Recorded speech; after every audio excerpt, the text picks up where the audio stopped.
I walked into a coffee shop and saw 2 tables filled with police officers. I froze.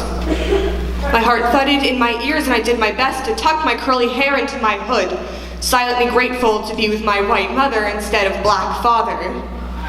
Wait, what? I realized what I was thinking, realized that I no longer felt as if my light skin protected me. As if every time a headline about police brutality came out, that shield was slowly chipped away at. I am scared that somehow they would know that I'm black, that they would see my hair or think my nose is a little bit too wide and let that be the deciding factor on whether I live or die. Wow. They stared at me in silent contempt for a second too long before resuming talking.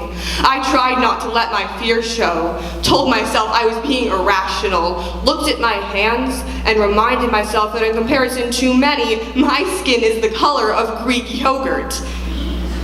Yet, I still couldn't help but feel uncomfortable and sunk lower into my seat.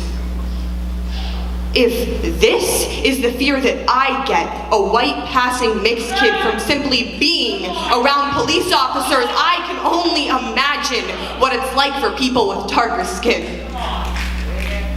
I can't remember a time when my family hasn't waited on the other side of security for TSA to finish randomly checking my dad.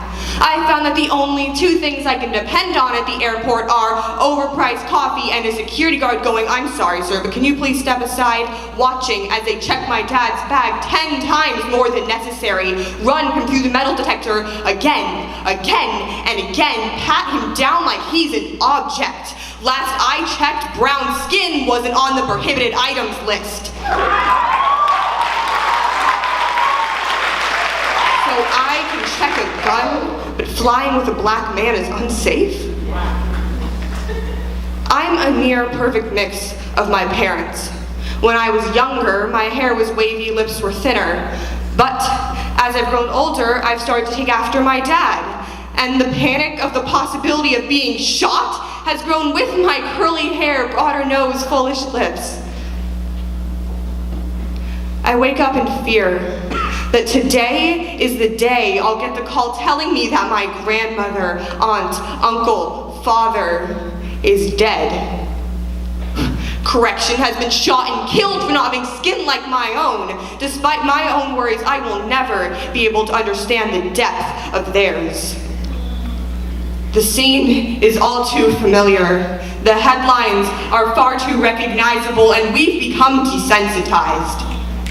The story that today's kids are memorizing aren't Aesop's fables and Dr. Seuss. It's there was an unarmed black person who, after cooperating with the police, was violently murdered. The phrases that our black youth are being sent out into the world with aren't stranger danger or even see you when you get home. It's please be safe whenever you do. Don't write things exactly how you would stop shooting. It says please dear God, my child come back home today, not in a body bag.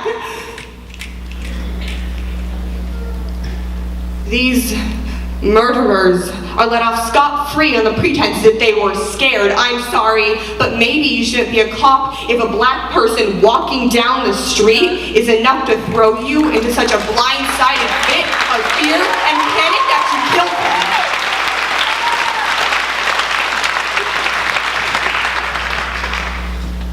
them. I'm back in the coffee shop. The barista is waiting to take my order. I think of all the kids for whom this is not new, who grew up keeping their hands where everyone could see them and avoided making potentially threatening eye contact. I look back at the table of cops.